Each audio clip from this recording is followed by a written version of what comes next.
Bien, mesdames et messieurs, chères participantes, chers participants, mesdames les panélistes, je voudrais vous exprimer tout d'abord notre satisfaction, notre plaisir de lancer et d'organiser ce nouveau webinaire à votre attention, qui est organisé dans le cadre des formations Geoffroy Dieudonné, qui est le fruit du partenariat actif et fécond entre l'Assemblée parlementaire de la francophonie et l'Université Sangor, avec d'ailleurs la contribution également très appréciée et active de l'Association des secrétaires généraux des parlements francophones. Je voudrais, si elle me le permet, en particulier Madame Gérard, qui est notre panéliste première, vous l'aurez dit, mais elle m'a appris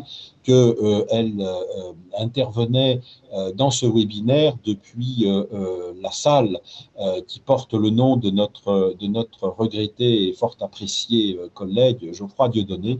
Et c'est avec un plaisir et surtout une forme d'émotion que nous le savons et évidemment que nous tenons à saluer en cette occasion sa mémoire. Le sujet qui nous réunit toutes et tous aujourd'hui est l'organisation des parlements pour suivre les questions relatives à la francophonie. Alors, nous avons le grand plaisir d'accueillir aujourd'hui deux intervenantes, deux panélistes, Madame Viviane Gérard et Madame Marie-Paule de Villenfagne. Je voudrais en quelques mots vous les présenter. Madame Viviane Gérard est directrice générale au Parlement de la Communauté française de Belgique, ou Fédération Wallonie-Bruxelles, et chef du service des relations extérieures. Madame Viviane Gérard occupe également des fonctions associatives qui nous intéressent, puisqu'elle est secrétaire administrative de la section Belgique Communauté française Wallonie-Bruxelles, ainsi que de la région Europe de l'APF. Alors, Madame Gérard a eu une brillante carrière d'étudiante carrière universitaire, un brillant parcours universitaire, puisqu'elle est diplômée de la grande université catholique de Louvain, UCL, où elle a obtenu d'abord 2 masters, l'un en psychologie et sciences de l'éducation et le second en droit, ainsi qu'une agrégation en psychopédagogie. Et c'est forte de ce bagage important que Madame Gérard a pu réaliser d'abord un stage auprès du président des juges de la jeunesse de Belgique. Elle a ensuite été attachée parlementaire à la Chambre des représentants du Royaume de Belgique, et tout ceci, ces différents parcours, l'ont amené à rentrer au Parlement de la Communauté française de Belgique, où elle était engagée en qualité d'agent statutaire en 1989. Et voilà, aujourd'hui, Madame Gérard a bâti sa progression tout à fait remarquable, puisqu'elle est aujourd'hui en charge des relations extérieures avec le titre et le statut de directrice générale.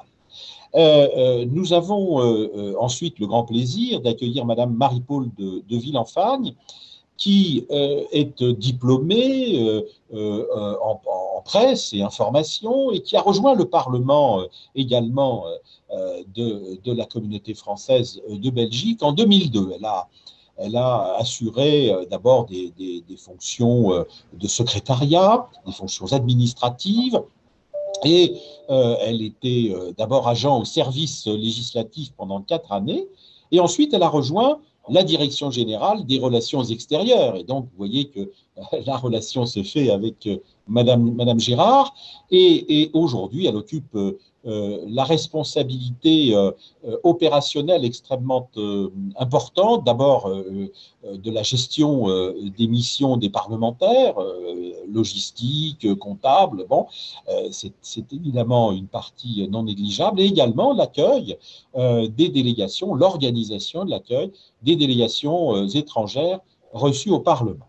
Donc, merci à vous deux, mesdames, de votre contribution. Madame Gérard débutera par une intervention d'environ 30 minutes.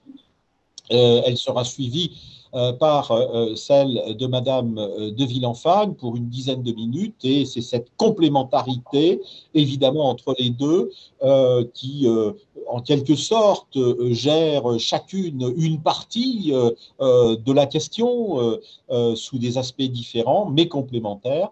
C'est donc ces deux interventions que nous allons écouter avec grand intérêt. Je voudrais tout en remerciant à nouveau l'ensemble des participantes et des participants qui nous suivent et qui assistent à ce webinaire, je voudrais vous demander de poser vos questions à travers le chat qu'il y a sur votre écran, donc le chat Zoom, et à chaque fois de bien vouloir mentionner vos noms et titres et pays, de façon à ce que nous puissions ensuite, évidemment, adresser vos questions aux panélistes, aux intervenantes. Donc, merci de ne pas attendre non plus la fin des interventions pour poser des questions. Vous savez comme cela se passe.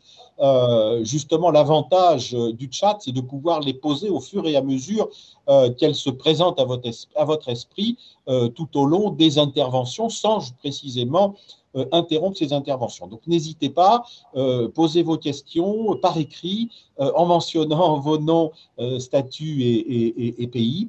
Et évidemment, nous serons très heureux de formuler ces questions, vos questions, et de les proposer pour réponse à Madame Gérard et à Madame de Villenfagne. Eh bien, voilà, après cette introduction, je vais donc céder la parole à Madame Viviane Gérard en la remerciant à nouveau de son intervention. Madame Gérard, la parole est à vous. Merci beaucoup et bonjour à tous. Ma présentation comportera 3 parties. D'abord, nous nous poserons la question de savoir pourquoi les parlementaires ont souhaité, dans la seconde moitié du XXe siècle, assumer, en sus de leurs fonctions législatives et de contrôle du gouvernement, un rôle en diplomatie parlementaire aux côtés de la diplomatie gouvernementale. Ce rôle étant assumé aussi par le Parlement de la Fédération Wallonie-Bruxelles ou Communauté française de Belgique dans l'espace francophone, au travers notamment d'une section APF, vous ferez plus ample connaissance avec le mode de fonctionnement de celle-ci.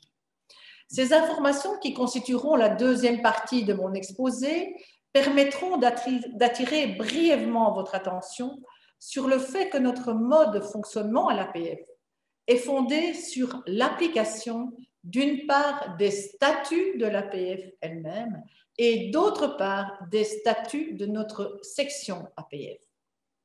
Je répondrai ensuite à la question de savoir comment l'administration du Parlement de la Fédération est organisée pour suivre les questions relatives à la francophonie. Nos échanges pourraient être source de propositions administratives de réforme dans nos parlements respectifs. Ce sera à nous d'en juger, sachant que la démocratisation est un processus de réforme continue auquel participe aussi l'administration parlementaire. Après mon exposé d'une durée donc approximative, comme vous l'avez dit, Monsieur Assé, de 30 minutes, la parole sera donnée à une assistante expérimentée de mon service qui vous expliquera en une dizaine de minutes les diverses tâches accomplies par les agents du service qui assistent les conseillers ou les administrateurs désignés pour suivre les questions relatives à la francophonie. Alors, demandons-nous pourquoi un Parlement souhaite s'impliquer davantage dans les relations internationales. Jadis, le rôle important des parlements en matière d'affaires internationales consistait essentiellement à ratifier les accords issus de transactions diplomatiques conduites par l'exécutif. Ce travail de ratification des traités se poursuit évidemment en commission des relations internationales avec la collaboration d'administrateurs de commission membres de la Direction générale des travaux législatifs. Je ne vais pas m'attarder sur la commission des relations internationales par le biais de laquelle les parlementaires de la communauté française de Belgique sont informés des politiques suivies par le gouvernement, ni sur le fait qu'ils disposent de la possibilité de poser des questions orales ou écrites aux ministres, voire de déposer des résolutions relatives aux matières internationales et donc par ce fait d'être en mesure d'exprimer leur point de vue politique au gouvernement. Ce n'est en effet pas la finalité de cette présentation qui est centrée sur le travail accompli par la direction des relations extérieures. J'entre donc, si vous le permettez, dans le vif du sujet. Nous savons tous que le XXe siècle apporta des changements radicaux. C'est aujourd'hui un lieu commun de proclamer que nous vivons dans un monde de plus en plus interdépendant. Nos sociétés sont devenues vulnérables, même si cette dépendance peut passer inaperçue. Elle se fait cruellement ressentir en temps de pénurie. Dans tous les pays, les actions d'agents extérieurs concernent tant les gouvernements que les citoyens. Elles ont des impacts sur le bien-être des populations puisqu'elles touchent notamment à l'environnement, à la sécurité des échanges d'informations, à la santé publique, pour ne citer que 3 exemples. Pour s'affranchir de ces dépendances multiples, l'État stratège doit ouvrir la voie à un acteur multilatéral stratège, ce qui implique que les États, en ce compris les parlements, soient prêts à considérer les organisations internationales comme de véritables leviers et par conséquent à s'organiser et à s'apporter une assistance mutuelle en cas de besoin. C'est donc suite à ce processus de mondialisation, suite à la perte de pouvoir ou en tout cas d'autonomie de l'État, que la coopération multilatérale est apparue avec la création d'organisations internationales nées de la conviction que l'union fait la force, nées de la prise de conscience d'une communauté de destin, nées également du désir de promouvoir des valeurs universelles visant le bien-être des populations, visant à bâtir un cadre de vie harmonisé et visant aussi à assurer la stabilité et la paix. Ce processus de mondialisation a donc bel et bien des implications sur la démocratie, des décisions qui comptent dans la vie des citoyens, pouvant être prises en dehors des frontières nationales, fédérales ou fédérées, voire échapper à tout contrôle démocratique. Profondément conscient de la nature des défis à relever et du risque de déficit de démocratie internationale, des parlements se sont très rapidement efforcés à y répondre en s'engageant dans une coopération interparlementaire mondiale et régionale. C'est le cas de la section belge, donc nationale de l'époque, de l'Association internationale des parlementaires de langue française qui, dès 1967, donc dès la création de cette AIPLF, s'est engagée dans l'espace francophone. Depuis lors, comme vous savez tous, l'État belge est devenu fédéral et le Parlement de la Fédération Wallonie-Bruxelles n'a cessé d'exprimer sa volonté politique d'être non seulement présent sur la scène internationale, mais surtout d'être acteur de coopération interparlementaire dans l'espace francophone. Rien d'étonnant, puisque depuis un demi-siècle, à partir de la communautarisation amorcée en 1970, de la révision plus précisément en 1971 de la Constitution belge, la communauté française dispose d'une autonomie lui permettant de défendre et de promouvoir sa langue, le français. Cette volonté politique doit évidemment être corrélative à la décision de se donner les moyens à assumer des rôles sur la scène internationale. Ainsi, au fur et à mesure des rôles assumés, des actions de coopération menées, des missions accomplies, dont plusieurs en étroite collaboration avec l'OIF, notre section APF a acquis expérience, expertise en matière de diplomatie parlementaire. Et ce réseau international parlementaire, qui couvre tout l'espace francophone en pleine expansion, est la source même de la coopération interparlementaire bilatérale, cette fois, menée par le Bureau du Parlement de la Fédération Wallonie-Bruxelles, Donc, faites bien la distinction. Quand je parle de bureau, vous allez entendre que des fois, je parle de bureau de section et ensuite du bureau de la fédération au niveau C. Donc, il faut bien faire cette distinction. C'est donc grâce à sa visibilité, à ses actions sur la scène internationale, que le Parlement de la fédération a étendu, a enrichi ses relations bilatérales, a créé et renforcé ses liens privilégiés avec des assemblées législatives partenaires. Ceci étant, abordons à présent l'organisation ou le fonctionnement de la section Belgique, Communauté française, Wallonie, Bruxelles de l'APF. Soyez bien à l'écoute parce que c'est assez complexe, donc je compte sur vous. Pour aborder le fonctionnement de la section Belgique, Communauté française, Wallonie, Bruxelles, référons-nous au statut de l'APF qui précise que les sections sont libres de leur organisation interne, qu'elles décident de leurs activités dans le cadre des orientations de l'Assemblée. Ces statuts stipulent aussi expressément qu'il s'agit de les respecter. Penchons-nous dès lors sur leur article 5, puisqu'il vise le fonctionnement des sections elles-mêmes.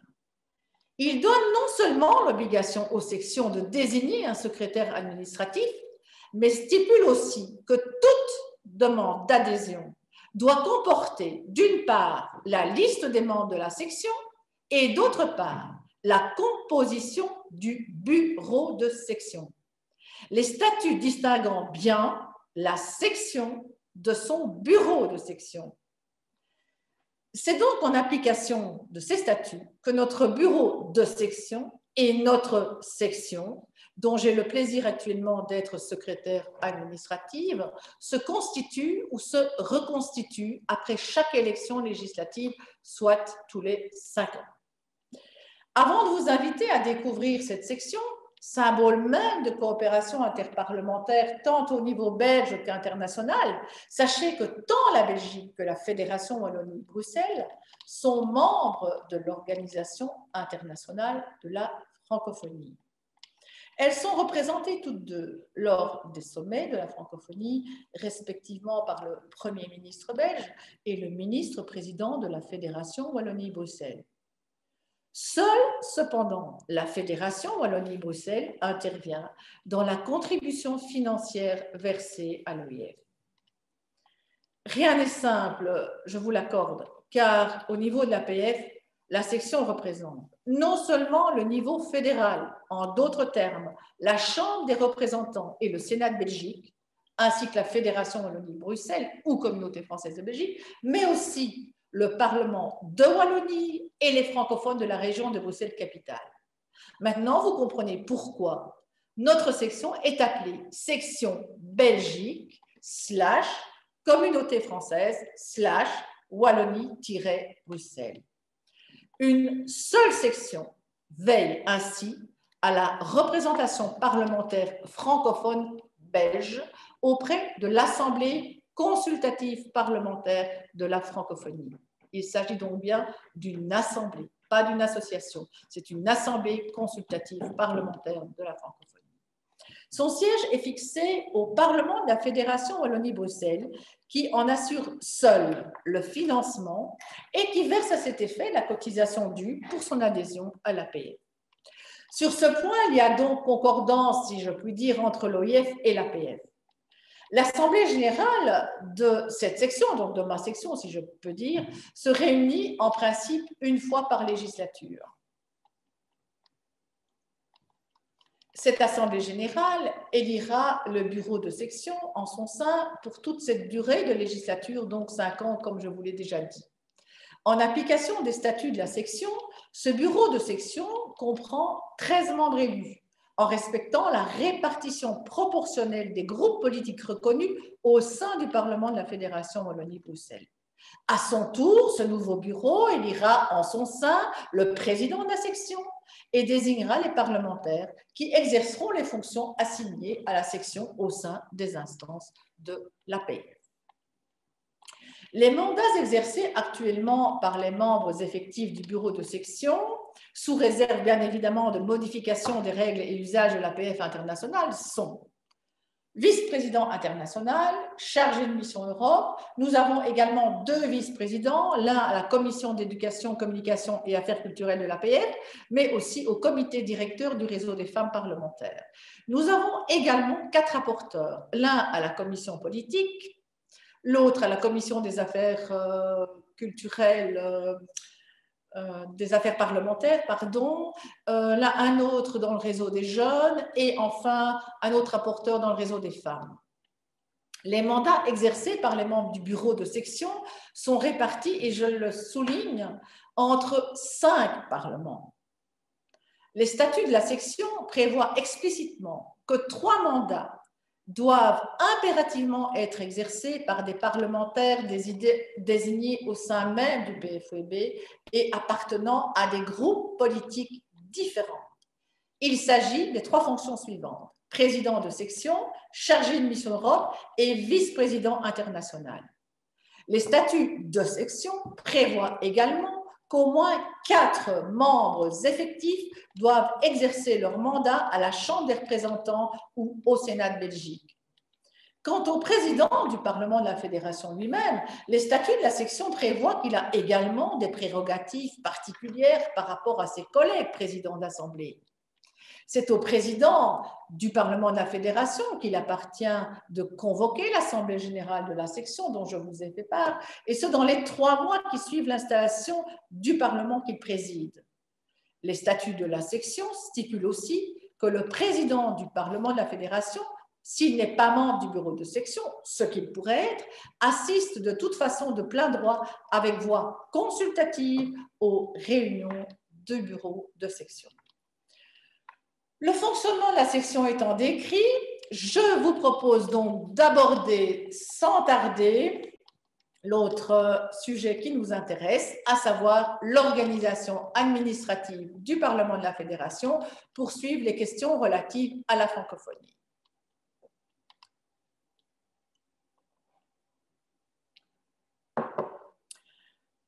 Suivre les questions relatives à la francophonie exige que l'administration s'organise en vue d'appuyer le travail parlementaire et relatif. Permettre aux représentants du peuple de jouer un rôle en diplomatie parlementaire, permettre à l'institution parlementaire elle-même d'être acteur de coopération dans l'espace francophone implique en effet des moyens tant budgétaires qu'en ressources humaines. C'est ainsi que le Parlement de la Communauté française de Belgique, siège de la section APF, veille à lui octroyer les moyens indispensables à son bon fonctionnement. En d'autres termes, c'est exclusivement un Parlement, à savoir le Parlement de la Fédération, qui d'une part met des agents de la Direction générale des relations extérieures à disposition des parlementaires membres du bureau de la section et d'autre part octroie une dotation annuelle dans les limites de laquelle mission, accueil d'instances APF et actions de coopération multilatérale seront accomplies. Assurer le secrétariat administratif d'une section est un travail d'équipe qui implique proposition d'ordre du jour de convocation du bureau de section qui se réunit plusieurs fois par an, rédaction de projets de procès-verbaux, rédaction également de rapports d'activité semestriels. En début d'année civile, il s'agit également de présenter tant le bilan comptable de l'année écoulée qu'une projection budgétaire, et ce, sur base du calendrier d'activité qui nous est communiqué par le secrétariat général administratif de l'APF, dont le siège, donc, comme vous le savez tous, est à Paris. Le Parlement de la Fédération, étant lui le siège de la section Belgique, Communauté française, Wallonie, Bruxelles, c'est donc son administration permanente et particulièrement des agents issus de la Direction générale des relations extérieures qui se doit d'être au service des élus exerçant des fonctions dans l'espace francophone, quel que soit donc le Parlement dont ces élus émanent. Et je vous rappelle qu'on représente 5 parlements. Cette direction fut créée il y a une quinzaine d'années, si je me trompe, pour faire face aux besoins de plus en plus importants de collaboration administrative en matière de relations extérieures. Ces termes, je tiens à le préciser, visant à la fois les relations internationales, les relations publiques et le protocole. Les agents de cette direction, lorsqu'ils travaillent dans le cadre de l'APF, tiendront compte de la politique internationale menée par chacun des niveaux de pouvoir existants dans notre État fédéral et représenté par une seule section APF. Viser l'expertise est un des objectifs inscrits au cadre stratégique de l'administration qui fut adopté dès la législature précédente. Pour ce faire, nous faisons de la veille en réalisant une revue de presse francophone bimensuelle, et ce, avec la collaboration du service des études et de la documentation. Ou encore, ce que nous faisons, nous réalisons tous les 6 mois des diplofiches, à l'instar des fiches pays, tenues à jour au niveau du pouvoir fédéral, avec l'aide et le concours des représentations diplomatiques à travers le monde, Wallonie, Bruxelles, internationale incluse bien évidemment. Les diplofiches rédigées de façon uniforme par nos agents ont pour principale vocation de tenir informés les parlementaires sur la situation politique et les activités parlementaires des partenaires avec lesquels le Parlement de la Fédération entretient des échanges, des liens bilatéraux réguliers de coopération et bien sûr d'amitié. Ces diplofiches sont de nature également à enrichir les échanges informels, voire protocolaires, qui s'établissent lors des réunions organisées dans le cadre de l'APF, ce que les visioconférences ne peuvent malheureusement pas permettre. Donc, nous nous réjouissons de refaire du présentiel. Si les choix, les informations centralisées, leur analyse qui en découle et l'étude des sujets à l'ordre du jour des instances APF peuvent également avoir pour impact de préparer avec nos partenaires bilatéraux des positions communes à défendre sur la scène internationale francophone. Pour remplir ces tâches, l'administration du Parlement dispose d'outils numériques. L'informatisation permet de réaliser toute recherche utile dans des banques de données de plus en plus performantes. C'est également un outil de communication très efficace entre fonctionnaires de l'espace francophone. Et plus que jamais, évidemment, la situation sanitaire que nous traversons ensemble l'a souligné. Les progrès techniques ont induit la transparence, ou plus exactement la publicité de l'ensemble des travaux et des missions parlementaires. Ainsi, la section Belgique, Communauté française, Wallonie, Bruxelles, publie sur le site internet de l'APF Région Europe ses statuts, la composition de sa section, la composition de son bureau de section, comme son rapport d'activité semestriel. Cette informatisation exige dorénavant un travail administratif régulier, des mises à jour énergivores de plusieurs sites internet. Mais revenons, si vous le voulez bien, à l'administration qu'aujourd'hui j'ai le plaisir de représenter. Cette administration du Parlement de la Fédération Wallonie-Bruxelles, qui collabore, comme j'ai tenté de vous l'expliquer, au bon fonctionnement d'une section APF, représentant à elle seule donc, le paysage institutionnel de l'État fédéral belge et qui assume également le secrétariat administratif de la région Europe de l'APF, a aussi pour mission essentielle de collaborer à la mise en œuvre de la politique internationale menée par le bureau du Parlement de la Fédération Wallonie-Bruxelles lui-même. Ce personnel administratif statutaire est évalué régulièrement sur base de profils de fonction qui fait notamment état de son esprit d'ouverture au monde, de sa neutralité, de sa fiabilité, de sa disponibilité, de son expertise.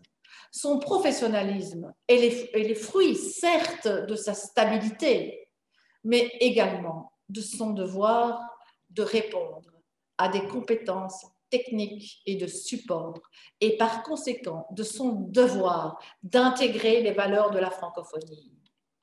Il est de son devoir de maîtriser ses statuts, d'avoir une bonne connaissance des déclarations adoptées par les sommets de la francophonie, en ce compris des mécanismes de vigilance démocratique, car rappelons-le, l'APF est vigie de la démocratie et à travers elle, l'ensemble des parlements qui la composent.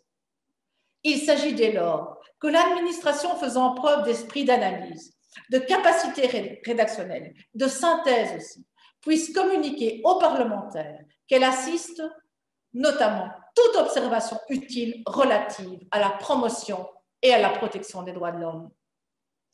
À la direction des relations extérieures du Parlement de la Fédération, 4 administrateurs et moi-même ont actuellement en charge les dossiers relatifs aux relations internationales du Parlement de la Fédération, ainsi que le suivi des travaux des instances APF.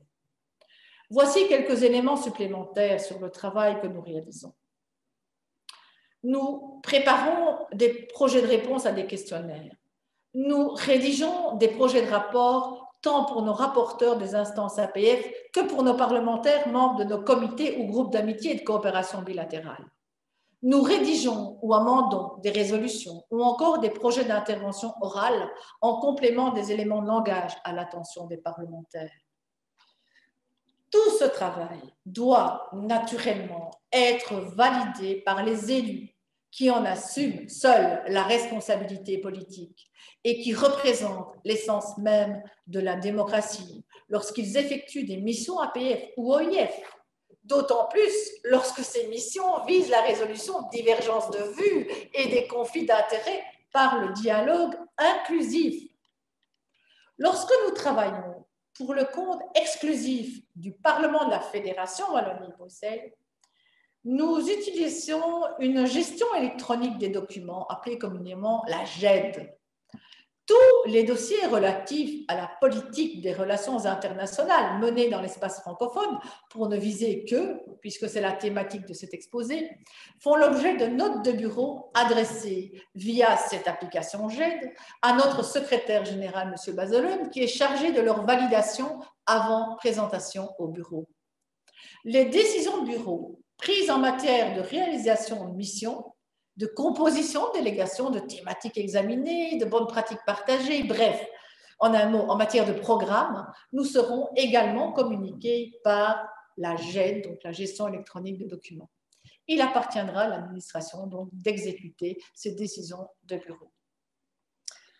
Pour enfin conclure, faire des relations internationales, c'est se donner les moyens de s'adapter aux évolutions rapides de ce monde, sans jamais cesser de promouvoir démocratie, diversité culturelle et linguistique, bref, les valeurs qui lient les membres de l'espace francophone, dont l'égalité des genres, l'éducation pour toutes et tous. Faire des relations internationales, c'est aussi être conscient que faire face à des défis immenses, dépassant les frontières, exige la coopération, l'action commune, le travail d'équipe, la confiance aussi entre personnel politique et personnel administratif. Si jusqu'à présent j'ai tenté de souligner les rôles importants des administrateurs, je n'ai cependant aucunement l'intention d'occulter les rôles essentiels joués par nos assistantes en matière de relations internationales. Donc, c'est pourquoi je vous remercie vraiment vivement de me permettre de laisser la parole à présent à l'une de ces assistantes chevronnées que vous avez présentées tout à l'heure, Marie de Villenfagne. Marie, je t'invite à prendre ma place si tu veux bien. Merci beaucoup, Madame Gérard, de votre intervention très précise et très engagée en même temps. Madame de Villenfagne nous rejoint maintenant et nous sommes heureux de l'accueillir pour sa présentation qui va aborder évidemment de façon complémentaire notre sujet. Madame de Villenfagne, la parole est à vous. Bonjour à tous ceux qui nous ont rejoints. Je remercie Madame Gérard de me céder la parole et je prends donc de suite le relais. Parmi les tâches qui sont attribuées aux assistantes dans le domaine des relations internationales, Il y a celle qui consiste à gérer le volet logistique des missions à l'étranger, mais aussi des accueils de délégations étrangères au sein du Parlement de la Fédération Wallonie-Bruxelles. La première action à mener dans la préparation d'une mission à l'étranger est d'abord de nous assurer de la disponibilité des parlementaires aux dates prévues pour la réunion internationale afin que ceux-ci bloquent leur agenda. Réserver les vols rapidement et à moindre coût sera la démarche suivante. Pour cela, nous recherchons des plans de vol que nous soumettons aux parlementaires en visant, si possible, de regrouper la délégation puisqu'elle est accompagnée en principe d'un seul fonctionnaire. Toutefois, il est évidemment fréquent que les agendas parlementaires exigent une adaptation des plans de vol. À ce sujet, notre expérience nous a permis de constater que la gestion des billets qui ont été réservés par agence est bien plus souple et moins énergivore que celle réalisée via les sites Internet des compagnies aériennes. Une fois que nous avons émis le billet, nous demandons à la direction des finances de souscrire une assurance annulation. La réception de l'invitation officielle va marquer le début de nombreux échanges de mails avec les parlementaires, l'administration du Parlement hôte, ainsi que le corps diplomatique belge et de Wallonie-Bruxelles sur place. Après avoir envoyé l'invitation officielle et le programme des travaux à notre délégation, nous procédons ensuite à la réservation de leur hébergement en fonction de leur plan de vol. Parmi nos tâches, il nous revient également d'informer les parlementaires sur la prophylaxie et les vaccinations obligatoires ou recommandées. Nous nous renseignons ensuite sur les conditions et les documents nécessaires à l'entrée dans le pays de destination.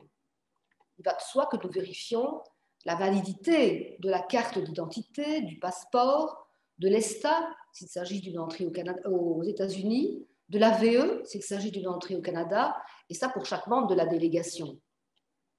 Au besoin, nous leur communiquons la démarche à suivre auprès de nos affaires étrangères pour le renouvellement de leur passeport, ou alors nous leur communiquons les adresses des sites Internet pour le renouvellement des ESTA ou des AVE. Par ailleurs, si maintenant un visa est demandé, nous nous chargeons d'assurer le suivi pour l'obtention de celui-ci auprès de l'ambassade concernée en poste à Bruxelles. S'il s'agit maintenant d'une participation aux travaux de l'APF, dès l'annonce du lancement officiel des inscriptions sur la plateforme en ligne, nous complétons les multiples rubriques de la fiche d'inscription pour chacun des membres de notre délégation. Toutes les missions parlementaires, qu'elles soient bilatérales ou multilatérales, impliquent des contacts avec nos corps diplomatiques compétents dans le pays d'accueil. Une autre mission de l'assistante sera donc de servir d'interface entre les services diplomatiques en place et la délégation parlementaire. Après avoir averti le corps diplomatique de la présence de la délégation et leur avoir décrit la mission parlementaire, il s'agira évidemment d'organiser tout échange utile à l'exercice de la diplomatie parlementaire. Avant leur départ en mission, chaque député reçoit son dossier de mission. Alors, celui-ci est le résultat des nombreuses démarches que je viens de vous développer. Il comprend notamment le billet électronique, bien sûr, le passeport, éventuellement muni du visa, une fiche mission. Cette fiche mission reprend la composition de la délégation, le plan de vol, les coordonnées des personnes ressources, des détails pratiques, par exemple, comme la monnaie utilisée, la température ambiante, les numéros de personnes à contacter en cas de perte, en cas de vol, des assurances, en cas de carte de crédit, les cartes stop, encore un rappel à la prophylaxie. Revenons au dossier de mission. Donc, le dossier de mission comprend également le programme des travaux et aussi la biographie de toutes les personnes que le parlementaire est susceptible de rencontrer ou qu'il va rencontrer. Et cela, par exemple, c'est le président de l'Assemblée haute, l'ambassadeur, le délégué Wallonie-Bruxelles, les représentants éventuellement des institutions internationales, des ONG, les hauts fonctionnaires aussi. Le dossier de mission, en plus, comprend les fiches pays qui émanent de nos affaires étrangères et celles de WBI International, ainsi qu'une note d'actualité qui a été rédigée par notre direction générale. À cela, nous ajoutons, pour clôturer le dossier de mission, une revue de presse actualisée relative aux pays hôtes.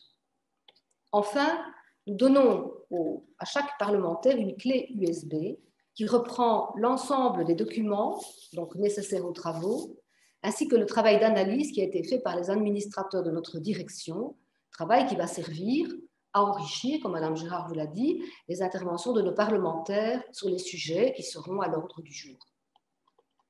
Et maintenant, il reste une dernière action à entreprendre pour l'assistante dans le cadre de la mission à l'étranger, c'est celle de prévenir les assemblées fédérales et fédérées de l'absence des parlementaires à leurs travaux en vue de les excuser. Donc maintenant, nous allons aborder une délégation étrangère au sein de notre assemblée parlementaire. Et nous allons aborder notre rôle. Notre impératif dans ce cadre-là est avant tout d'identifier le nombre de participants, car ce nombre conditionne nos recherches, notamment en matière d'hébergement. Il s'agit en effet de trouver des hôtels adéquats, de préférence dans un périmètre proche du Parlement, et de convenir avec eux de tarifs préférentiels applicables durant une période déterminée. Il en va de même pour les restaurants. Là, le critère principal est la capacité en nombre de couverts.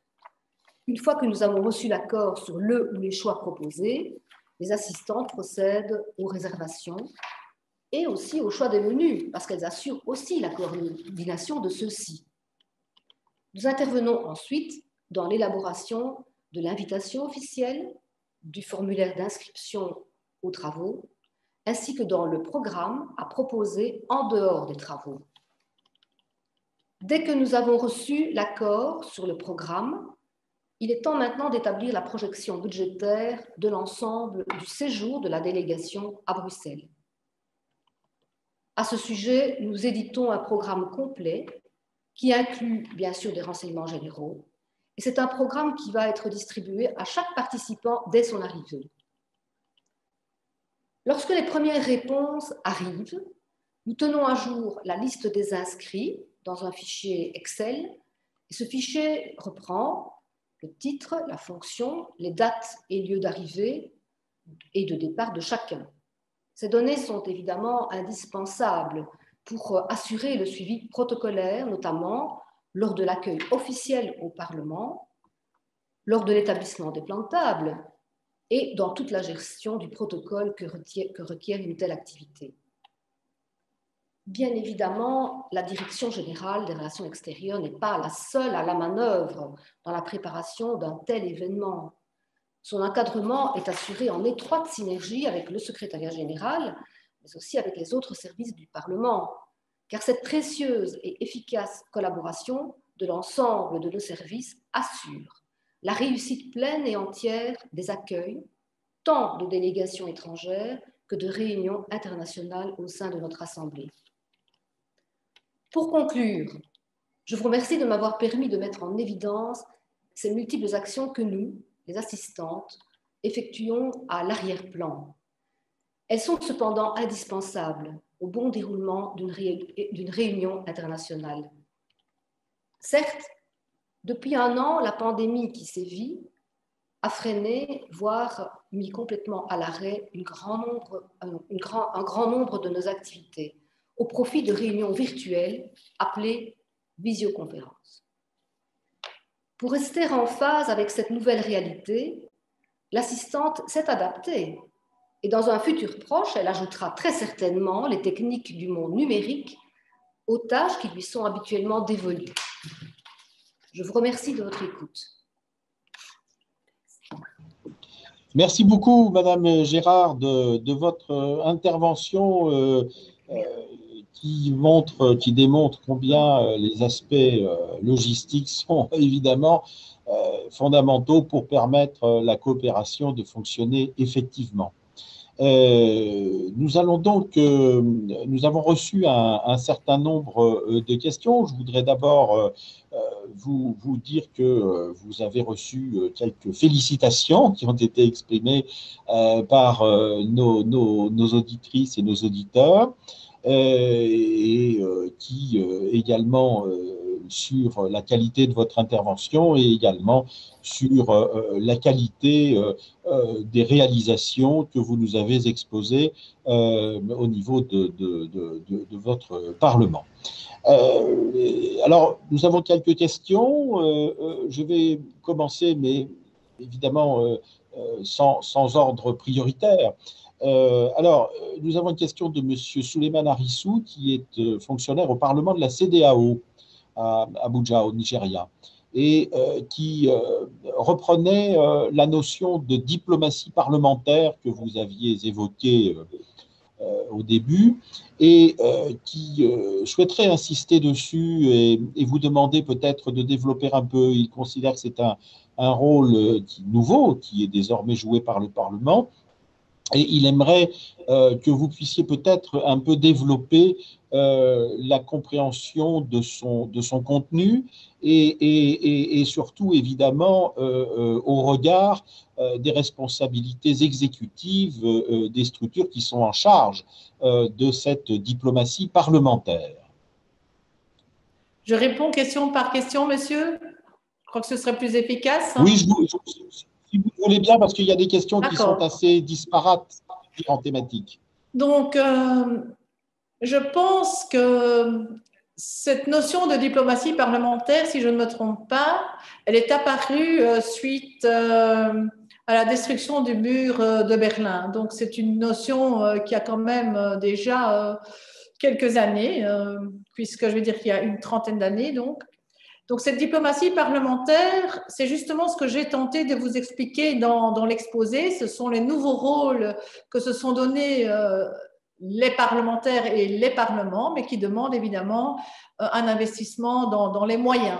Le Parlement qui veut faire de la diplomatie parlementaire va étendre de plus en plus ses relations bilatérales et multilatérales. Il va se faire connaître, il va vouloir être visible sur la scène internationale pour y jouer un rôle, puisque le but de mon exposé, c'était de montrer que nous ne vivons plus en vase clos, mais que les défis sont tellement immenses que nous avons besoin de coopération, nous avons besoin d'assistance mutuelle. Cette pandémie nous l'a encore plus démontré, puisque dès qu'il y a pénurie, nous voyons que nous sommes vraiment dépendants des uns des autres. Donc cette diplomatie parlementaire nous permet, en tout cas aux parlementaires et au Parlement, de rester des acteurs et surtout d'avoir aussi connaissance de problématiques qui outrepassent nos frontières, que celles-ci soient nationales, fédérales ou fédérées.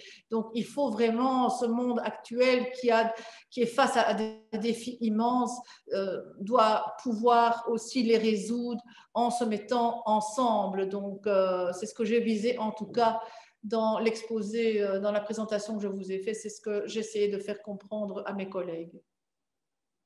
Merci beaucoup, madame. Peut-être pour rebondir là-dessus, je voudrais citer monsieur Ménif Nader, qui est directeur général en charge du suivi des normes parlementaires internationales en Tunisie, à l'Assemblée des représentants du peuple de Tunisie. Il voudrait avoir une idée, enfin, il voudrait savoir comment votre Parlement et même le Parlement fédéral prennent en charge ou mettent en place l'application, le suivi des résolutions de l'APF et ou d'autres organisations parlementaires internationales dans le cadre de coopération. Et en particulier, il souhaite savoir si cette application et ce suivi visent les objectifs de développement durable. Voilà, donc c'est une très bonne question, surtout pour une section qui représente 5 parlements. Donc, pour nous, c'est une question très complexe, peut-être plus complexe pour nous que pour d'autres sections qui représentent un seul parlement, voire 2 parlements de niveau national. Donc ici, notre service, en tout cas, communique toutes les résolutions APF au service législatif, puisque, comme je vous l'ai dit tantôt, nous avons une commission des relations internationales aussi. Quand nous avons des résolutions qui concernent des compétences d'un autre Parlement, évidemment, nous les communiquons non seulement à nos collègues d'autres parlements, mais également aux ministres eux-mêmes. Donc, ça dépend le contenu des résolutions. Je pense à 2 exemples concrets, ou en tout cas à un exemple concret, les violences faites aux femmes. C'est une résolution qui a été prise dernièrement, il n'y a pas longtemps, cette année-ci, si je ne me trompe pas, hein, déjà en janvier, je pense, par le réseau des femmes. Ça a induit une résolution ici au sein du Parlement de la Fédération. Donc, cette déclaration ou cette résolution de l'APF a induit une résolution déposée par des parlementaires, entre autres membres de notre section APF. Ça a induit un dépôt et un vote sur cette résolution-là. Il y a un deuxième exemple, mais malheureusement, j'oublie le sujet, mais ça vient de passer en séance la semaine dernière ou la semaine d'avant. Désolée, j'oublie le sujet, mais nous avons… Ah oui, c'est sur les vaccins. Donc,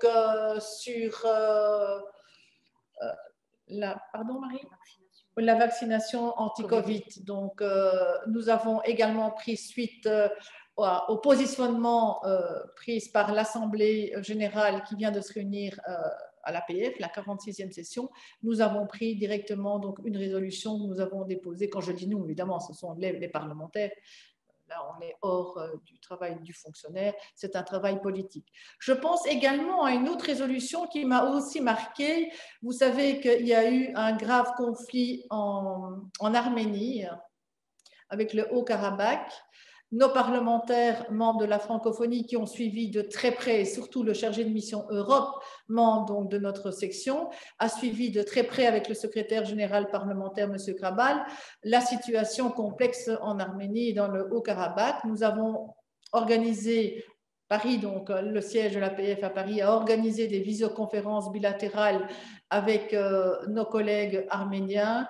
Et suite à ces informations et à l'analyse de cette situation, les politiques ont pris et adopté une résolution sur la situation donc, dans le Haut-Karabakh pour montrer notre solidarité à nos collègues et nos amis arméniens, mais aussi cette résolution s'adressait non seulement à notre gouvernement de la Fédération ou Communauté française de Belgique, mais également au niveau fédéral. Donc là, on outrepasse donc, puisque nous représentons tous les parlementaires francophones, notre section représente donc cette représentation francophone au sein de l'APF, nous avons adressé cette résolution à d'autres gouvernements également. Merci beaucoup. Sur la diplomatie parlementaire, M. Antonin Kwegouton du Bénin posait la question de savoir s'il existait de la documentation au sein de votre organisme ou de votre… je dirais en Belgique ou au sein de l'APF. Si oui, comment mettre ça à la disposition des autres parlements? Je ne sais pas si vous pouvez… Au sein de l'APF, donc au niveau international, je laisserai Paris lui répondre. Je présume que nous avons des représentants de l'APF international qui nous écoutent. Donc là, je demanderai au secrétariat général administratif de bien vouloir lui communiquer. Par contre, je crois que c'est l'Assemblée du Québec qui avait fait un livre sur cette diplomatie parlementaire. Je pense que ce sont les premiers à avoir écrit carrément un livre. Donc, je l'inviterai à prendre contact avec nos amis. Oui, je crois qu'il vaut mieux se retourner vers vers l'APF, effectivement, vous avez tout à fait raison. Pour revenir de façon un peu plus, en remontant sur, je dirais, un peu la suite de ces questions un peu de fond, monsieur Alfred Traoré, qui est chargé principal des affaires parlementaires au Parlement de la CEDEAO, vous dit qu'il est fonctionnaire dans un parlement régional, qui est donc celui de la CEDEAO, et il vous pose la question, comment verriez-vous la participation de ce genre de parlement, de ce type de parlement régional, au suivi des questions relatives à la francophonie?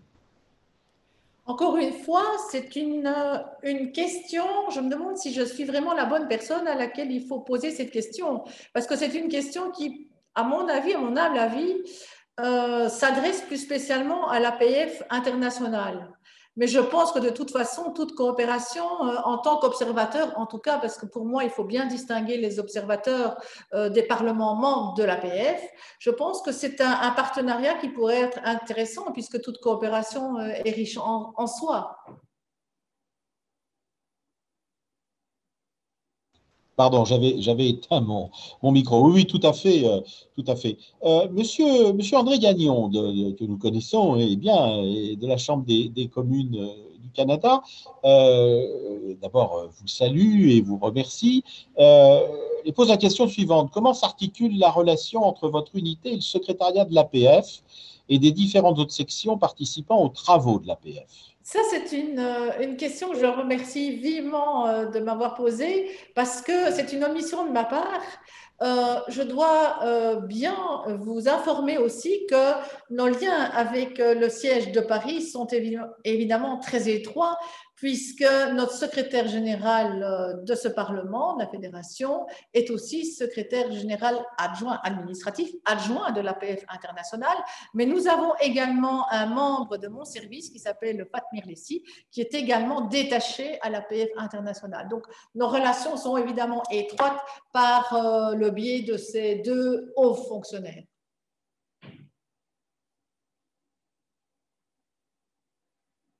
Je ne vous entends pas. Je crois que vous avez coupé votre micro. Voilà, j'ai coupé mon micro également.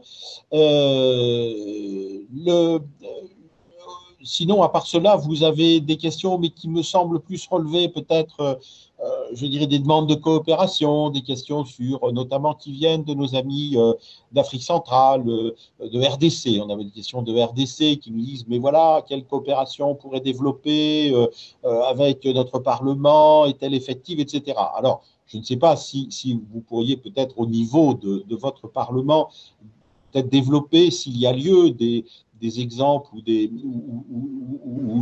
contenus de coopération qui pourraient exister, par exemple, avec la RDC ou le Tchad. Sinon, évidemment, les questions, je dirais, globales de coopération au niveau de l'APF seraient sans doute à poser plutôt au siège de l'APF.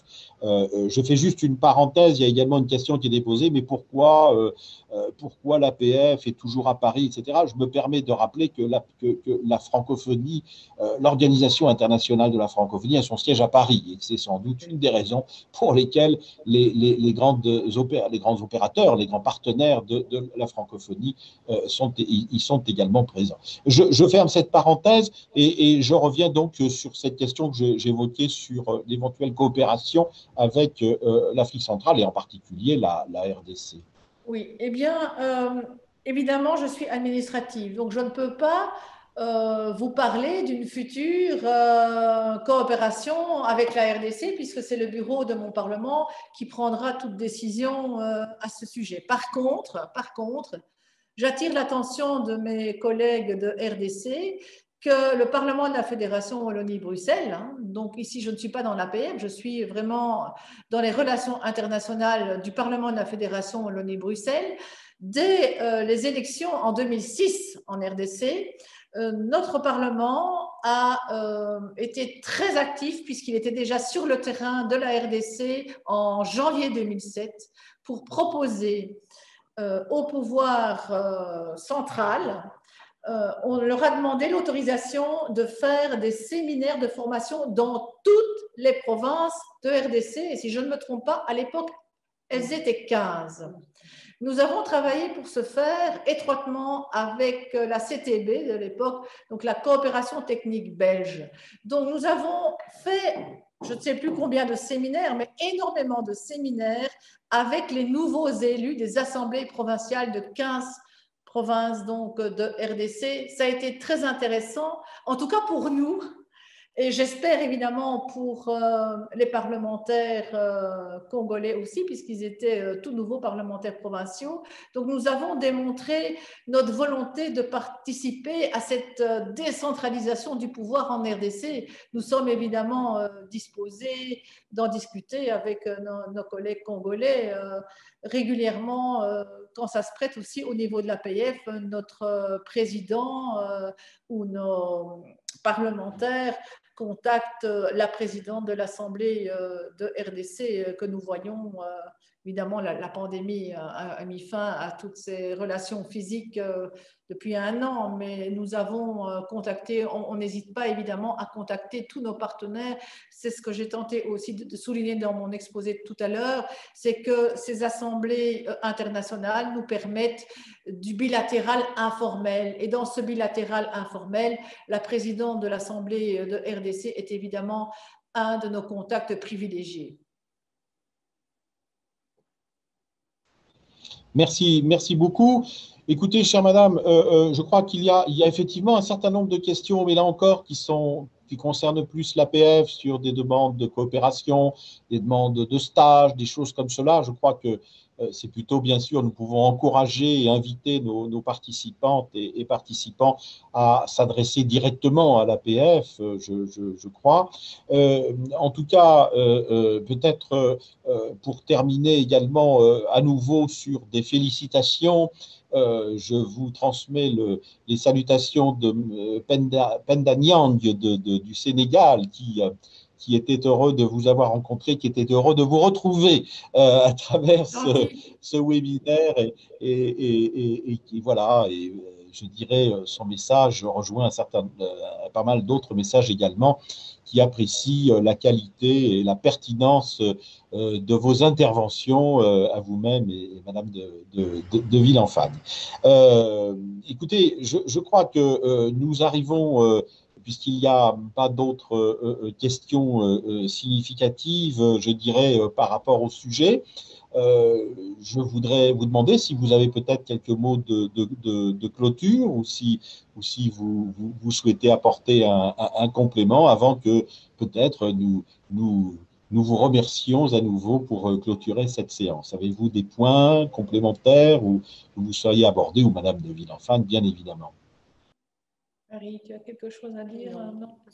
Donc, moi, je voulais vous remercier évidemment, tous ceux qui nous ont suivis, qui ont pris de leur temps pour mieux nous connaître, parce que le but aussi, c'était de mieux vous expliciter ce qu'est cette section qui est complexe, et rares sont ceux qui maîtrisent bien ce qu'est la section, que bien souvent est baptisée, je vais dire erronément, par section, fédération, Wallonie Bruxelles. Non, nous sommes beaucoup plus complexes que ça. Nous représentons au travers de cette section donc 5 parlements, ça veut dire plus de 200 parlementaires.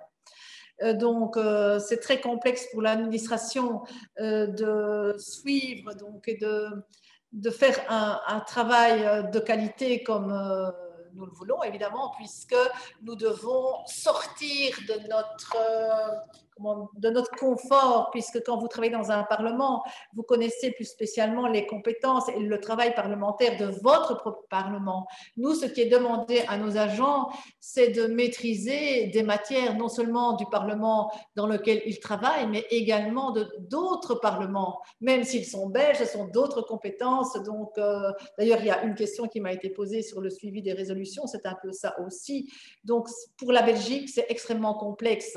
Et donc, c'est important pour moi que ce message puisse passer, parce que quand nous modifions des statuts, comme c'est le cas actuellement à l'APF, il faut faire très attention, parce que les premiers statuts, les statuts qui sont en vigueur actuellement, ils sont fortement centrés sur les États centraux, sur les États nationaux. Or, maintenant, nous, en tout cas, je défends la Belgique, c'est un État fédéral. Et on a vraiment du mal à s'identifier dans des statuts qui ont été faits, je veux dire, par, sans doute, et pour des États uniquement nationaux. Donc ça, je voulais attirer l'attention de tous mes collègues, parce qu'à l'APF, chacun doit pouvoir s'identifier aux définitions données et aux règles également qui sont énoncés dans les statuts et qu'il faut évidemment respecter. Je pense que faire partie d'une organisation internationale, ce ne sont pas que des avantages, ce sont aussi des devoirs. Et parmi ces devoirs, je ressouligne aussi les mécanismes de vigilance diplomatique, ces mécanismes de vigilance pour nous qui avons organisé le groupe de travail en 2017 pour les insérer dans les statuts de l'APF. Pour nous, c'est vraiment fondamental parce que pour nous, la francophonie, c'est avant tout la vigie de la démocratie. Et comme Mme Mushiki-Wabo l'a dit lors de la 46e session de l'APF, le monde est quand même en crise, beaucoup d'États sont en crise. Et donc, nous devons, et les fonctionnaires sont aussi partie prenante, je vais dire, de ce combat. Nous devons défendre les droits de l'homme, nous devons défendre cette démocratie, nous devons être forts à suffisance pour, ensemble, voir les défis qui sont devant nous, les défis et le monde de demain qu'on laissera et qu'on laisse à ceux qui viennent après nous. Donc, il faut qu'on apprenne à être moins égoïstes. Nous sommes interdépendants, nous sommes dépendants les uns des autres. Voilà, je pense que c'est le mot final de mon intervention, si vous voulez bien, Monsieur Assy. Eh bien, écoutez, vraiment, merci beaucoup d'abord d'avoir exposé vraiment avec clarté cette mécanique subtile que vous avez évoquée et en même temps de rappeler toujours qu'elle est au service de valeurs fondamentales, essentielles, qui sont celles de la francophonie.